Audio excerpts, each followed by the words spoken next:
Estamos de regreso en Punto y Contrapunto. Uno de los programas emblemáticos de la gestión de Barack Obama, sin duda, es el de Acción Diferida para los Llegados en la Infancia, conocido como el programa DACA y creado para proteger a los migrantes indocumentados que llegaron a Estados Unidos siendo menores de 16 años, los llamados Dreamers. Desde entonces han luchado por ser ciudadanos en el país que consideran como suyo, donde se han formado, donde han crecido y donde sueñan con forjar una vida. Por supuesto, este programa ha sido uno de los blancos de la administración Trump. Veamos el contexto. Con el propósito de evitar que los jóvenes que llegaron a Estados Unidos siendo menores de edad fueran deportados, la administración de Barack Obama implementó en 2012 el Programa de Acción Diferida para los Llegados en la Infancia. Conocido como DACA, por sus siglas en inglés, el programa no permite obtener la ciudadanía, pero facilita conseguir permisos de trabajo renovables cada 2 años, licencias de conducir y un número de seguridad social. Se estima que al menos 700,000 jóvenes conocidos como Dreamers son protegidos por este programa. En septiembre de 2017, el presidente Donald Trump anunció la desaparición del DACA, lo que generó una batalla legal que llegó hasta la Corte Suprema de Justicia, que en junio pasado determinó la continuación del programa. Trump protestó contra el fallo y 2 meses después, su administración dio a conocer que no se aceptarán nuevas solicitudes para acogerse al programa y que el plazo de los permisos será solo de 1 año. Además, quienes deseen viajar fuera de Estados Unidos deberán comprobar que lo hacen por razones humanitarias o por beneficio público significativo. De lo contrario, se cancela su participación en el programa. Organizaciones como Caucus Hispanic aseguraron que estas reglas están diseñadas para infligir crueldad y confusión, por lo que iniciaron una nueva batalla legal para pugnar porque se establezca el programa como fue implementado en 2012. Punto y contrapunto. Bueno, segundo tema a discutir que está evidentemente relacionado con el primero. Ahora empiezo al revés, ahora empiezo contigo, Alejandra. ¿Cómo ves esta postura del gobierno de Trump justo de haber peleado en tribunales el fin de este programa? Programa que, por cierto, siento un poco que es muy mediático, que es, digamos, genera mucha empatía por parte de la población en general, sobre todo porque son jóvenes que lo único que quieren es estar allá y poder acabar sus estudios o trabajar, pero que en general, en efecto, si uno ve de nuevo las encuestas, pues no tiene esa resonancia que uno pensaría. ¿Cómo ves a esta batalla en la cual se ha empecinado el presidente Donald Trump en tribunales justo para quitarles ese derecho ganado, podría decirse, que tienen quienes están en Estados Unidos? Pues sí, hay que recordar que una de las promesas de campaña de Donald Trump era que de inmediato iba a terminar con DACA, pero lo cierto es que tardó un poco más de lo que se hubiera pensado en un inicio en tratar de eliminarlo, ¿no? Tuvo mucha presión de su base, incluso 10 entidades federativas intentaron a través de la activación justo de las cortes de terminar con el programa DACA, hasta que finalmente la Suprema Corte se pronunció de las medidas que finalmente tomó el presidente Trump. Y en ese sentido, la Corte, en primer lugar, estableció que los más de 600,000 personas que tienen DACA no se les podía quitar el programa porque tenían cierta expectativa de poder, digamos, disfrutar de los beneficios que les otorgaba ese programa. Y después, otra decisión también en junio del 2020 obliga, digamos, a la administración a reanudar la emisión de nuevas pues coberturas migratorias de DACA hacia otros jóvenes. Lo cierto es que el titular del Departamento de Homeland Security no lo ha reanudado y se ha resistido, y necesitamos ver cómo se va desarrollando el asunto hacia adelante, pero sin duda es una de las grandes amenazas que caen sobre la población hispana. Creo que los jóvenes, como se argumentó en su momento cuando se estableció el programa, son personas que difícilmente pueden verse responsabilizadas por estar en Estados Unidos. La mayoría de ellos llegaron todos ellos de niños, no fueron ellos quienes decidieron ingresar a Estados Unidos, pero lo cierto es que han hecho sus vidas ahí, tienen la expectativa de estudiar, de trabajar en Estados Unidos, y realmente sería enormemente frustrante para sus vidas y hasta un riesgo de separación familiar y otras problemáticas que fueran expulsados en este momento de Estados Unidos.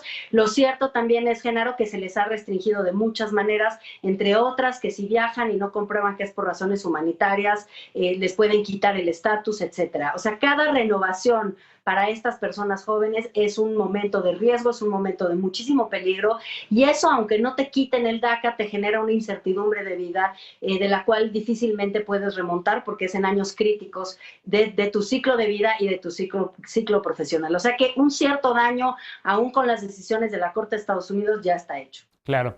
Alert, y también a UNICEF, que por cierto, ella ha trabajado mucho el tema desde Agenda Migrante y ha tenido una participación muy activa con eso, pero te pregunto a ti primero, Alert, en efecto, ¿qué papel pueden tener? Porque es un tema interméstico, no nada más es de Estados Unidos, evidentemente, y estos jóvenes que son de cierta manera biculturales, pero también de cierta manera binacionales, no nada más de México, sino también de muchos países de Centroamérica, ¿qué papel pueden tener estos gobiernos para tratar de defender el estatus migratorio de estos jóvenes Dreamers? Los consulados, pienso el consulado de Guatemala, el consulado de México, que están trabajando un poco para detener, digamos, que haya deportaciones o para tratar de apoyar a estos llamados jóvenes Dreamers en Estados Unidos. ¿Y estás viendo un papel activo de estos gobiernos? No, en realidad no, y es porque es una cuestión verdaderamente difícil en la cual entrar. La posición de los Estados Unidos siempre ha sido que las cuestiones migratorias son una de soberanía nacional. Por eso nunca hemos podido establecer un programa en conjunto, por ejemplo, para lidiar con la migración centroamericana. Ujú. Los Estados Unidos simplemente dice eso nos incumbe a nosotros solo y nadie más puede entrar. Aquí una cuestión interesante de los Dreamers. Los republicanos empezaron a trabajar en contra de DACA desde el momento que salió. Acordémonos que el primer programa DACA se hace en el 2012, cuando Obama está pensando en la reelección, está viendo que su apoyo entre los latinos no es muy grande, es el reporter in chief, pero sabe que tiene que hacer algo. Sin embargo, el programa de Dreamers, el proyecto de ley de Dreamers, ha estado en el Congreso desde el 2002. Entonces no era una cosa nueva ni siquiera en el 2012 cuando lo llegó a establecer Obama a través de una acción ejecutiva, por lo cual fue muy, pero muy criticado. Y no sé si se recordarán, pero justamente en ese momento llegó a haber hasta un DACA Plus y un programa planeado para los padres que tenían hijos nacidos en Estados Unidos, o sea, para protegerlos a ellos también de la cuestión de deportación. Una gran diferencia entre Obama y Trump en la cuestión de deportación es con Obama empieza a deportar masivamente justamente en un momento de depresión económica. Y eso es lo que nos muestra que el sistema americano de quién puede entrar legalmente y quién no puede entrar legalmente es en realidad un sistema de control de trabajadores. Ahora, los jóvenes son importantes porque son la generación 1.5. Es la generación que es más americana que migrante, que hablan el inglés perfectamente bien, porque llegaron antes de los 12, 13 años, entonces ni siquiera tienen acento, y justamente es esa generación que le está dando una pauta a la sociedad americana, a donde están viendo que esta gente no es inmigrante, esta gente es amigo de mis niños, esta gente, o sea, estos Sí, niños sí. vienen a mi casa a comer, juegan en el mismo equipo de fútbol, no son diferentes. Y aquí una cuestión importante dentro de la cuestión de quiénes son los latinos. Es Claro. una identidad, sí, es una identidad social, política, lo que queramos, es una identidad panétnica. Entonces, los mexicanos están dentro de esa identidad, también los puertorriqueños. Cuando hablamos de por qué los latinos no necesariamente la inmigración es su primer tema, es porque en realidad los puertorriqueños nacen como Claro, americanos, no claro. tienen que preocuparse. Y sin embargo, sí se preocupan. En lo verso, Bien. en lo verso generalmente vemos como un 20% de los latinos que quieren Sí, sí, sí. tener leyes migratorias más fuertes. Esa es una posición histórica de los hispanos en Estados Unidos, pero vemos la diferencia cuando se hacen encuestas alrededor de los Dreamers, donde las respuestas son en lugar de 20% a favor de más leyes migratorias, eso baja al 8% porque saben que de alguna manera u otra representan el futuro de la sociedad hispana en los Estados Unidos. Bien. Eunice, como decía yo hace rato, tú con Agenda Migrante llevas muchos años trabajando con comunidades, también con Dreamers allá, y tú sí has defendido y pedido que el gobierno mexicano y los latinoamericanos también pues hagan algo, ¿no? Que los consulados protejan a los inmigrantes, que ayuden a los Dreamers, que les asesoren legalmente. ¿Cómo ves ahorita el papel de estos gobiernos frente a esto? Mira, creo que el gobierno mexicano en particular sí ha apoyado en el sentido que los consulados apoyen, por ejemplo, el pago económico.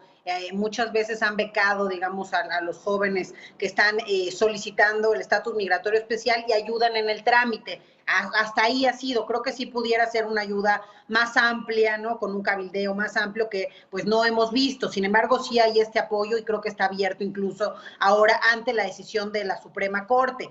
También algo que creo que es muy importante que quede claro, como decía Alert, estos son hijos de indocumentados, son frutos de un sincretismo social entre México y Estados Unidos. A mi gusto son el puente más importante entre ambos países, se inspiran en sus raíces y en el esfuerzo de sus padres, que muchos de ellos llaman a sus padres como los verdaderos Dreamers, para fortalecer de esta forma su liderazgo en la comunidad, al tiempo de adoptar el dinamismo y la multiculturalidad del país que los vio crecer, ¿no? Para de esta forma romper barreras y lograr cambios de paradigmas que parecían imposibles. Y creo que algo importante mencionar es que el estatus migratorio DACA se da tras la lucha del Dream Act, que lo que quería era tener un estatus migratorio permanente, que no se logra por algunos votos en su momento, pero gracias a que son los migrantes mejor organizados, logran impulsar DACA. Es decir, no fue tampoco una cuestión impulsada por Obama, es decir, fue aceptada por Obama, sin duda se hace en su mandato, pero tiene que ver mucho con que son los migrantes mejor organizados y ya lo decíamos, además estos contribuyen a fortalecer las comunidades migrantes, son la cara más, digamos, deseable de la migración. Muchos de los estadounidenses están de acuerdo, las universidades, bueno, todas las cartas de apoyo que vimos cuando el 5 de septiembre de 2017 el presidente Trump de un plumazo decidió terminar con este estatus migratorio, vimos esa manifestación porque recordemos que el 70% de ellos tienen una educación superior, el 90% de ellos cuenta con un empleo formal, el 95% de ellos son bilingües. Tan solo en la pandemia, Genaro, vemos que se estima que más de 29,000 de los trabajadores de la salud corresponde a estas juventudes, que en su mayoría, además, son mexicanas, que creo que puede servir mucho para la agenda, digamos, de empoderamiento y vinculación de la comunidad migrante en Estados Unidos, justo porque entienden muy bien y están muy bien integrados por allá. Entonces, ojalá que al contrario, ellos van a seguir luchando. Creo que lo más grave a mencionar de la decisión de la Suprema Corte es que la Oficina de Migración no solamente no ha permitido o sea, dice que sí va a permitir que renueven los que ya tenían el permiso, estos 800,000. Sin embargo, hay 650,000 beneficiarios, hay más de 300,000 beneficiarios nuevos, ¿no? Que no está permitiendo, además de que recordemos que era un permiso que protegía de la deportación y brindaba un permiso de trabajo, licencias de conducir, apoyos para las becas y sobre todo tranquilidad mental y familiar. Y eso se termina porque ahora UCIS quiere cambiar la decisión de la Suprema Corte, que había dicho que tenía que renovarse tal y como existía hace 3 años, y dicen que ahora solo va a ser renovarse por 1 año, solo para aquellos que ya tenían el permiso anteriormente. No están hablando de un advance parole, que era este permiso que les dejaba salir y reingresar ya a Estados Unidos, y eso significaba mucho porque ya era una entrada legal a ese país que consideran como propio. Entonces creo que hay muchos temas ahí importantes, pero sobre todo entender que los Dreamers son los migrantes mejor integrados, a diferencia de otro tipo de migración. Ahí sí la mayoría de los estadounidenses están a favor de que se queden y que no haya estas políticas que Trump ha intentado y ha promocionado a lo largo de su mandato. Claro. Se voló el tiempo también de este bloque, déjenme hacer una pausa. Y mencionaba Eunice, quiero regresar con ese tema, la movilización que hubo en torno a la Suprema Corte de Justicia por esta decisión. Recuerdo las marchas de por allá del 2006, cuando miles de hispanos salieron a exigir una reforma migratoria, y ahorita con la COVID-19, evidentemente esto está siendo, si no imposible, sí se está dificultando. Hacemos una pausa y regresamos justo con ese tema y con la política de cero tolerancia a la migración indocumentada durante la administración Trump, que ha acaparado titulares y demandas de organizaciones humanitarias, pero ha tenido o no no éxito. Volvemos con este tema punto y contrapunto, no te vayas.